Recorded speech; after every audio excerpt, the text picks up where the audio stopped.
তিন গুণ যার মধ্যে থাকবে আল্লাহ তাকে ঈমানের স্বাদ উপভোগ করাবে। সুবহানাল্লাহ। এখন বলেন তো, আমরা যদি ঈমানের স্বাদ পেতে চাই কয় গুণ লাগবে? আবার ঈমানের স্বাদ পেতে হলে কয় গুণ লাগবে? ক্বালা রাসূলুল্লাহ সাল্লাল্লাহু আলাইহি ওয়াসাল্লাম, আল্লাহ নবী বলেন সালাসুন মান কুন্না ফীহি, যার মধ্যে তিনটা গুণ থাকবে। কয়টা গুণ? ওয়াজাদা হালাওয়াতাল ঈমান, ওই ব্যক্তি ঈমানের স্বাদ গ্রহণ করতে পারবে, ঈমানের মিষ্টতা গ্রহণ করতে পারবে।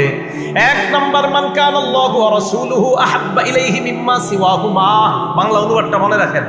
এক নাম্বার, আল্লাহ আর তার রাসূল ছাড়া দুনিয়াতে যা আছে সবার চাইতে আল্লাহ আর আল্লাহর নবীকে বেশি ভালোবাসা। এক নাম্বার, আল্লাহ আর তার রাসূল ছাড়া দুনিয়াতে যা আছে সবার চাইতে আল্লাহকে বেশি ভালোবাসা, আল্লাহ রাসূলকে বেশি ভালোবাসা। তাহলে আমি আপনাদের কাছে জানতে চাই, আল্লাহ আর তার রাসূলের ভালোবাসায় দুনিয়ার সব ত্যাগ করতে রাজি আছি না নাই? আসলে রাজি আছেন? আসলে রাজি আছেন? সত্যি রাজি?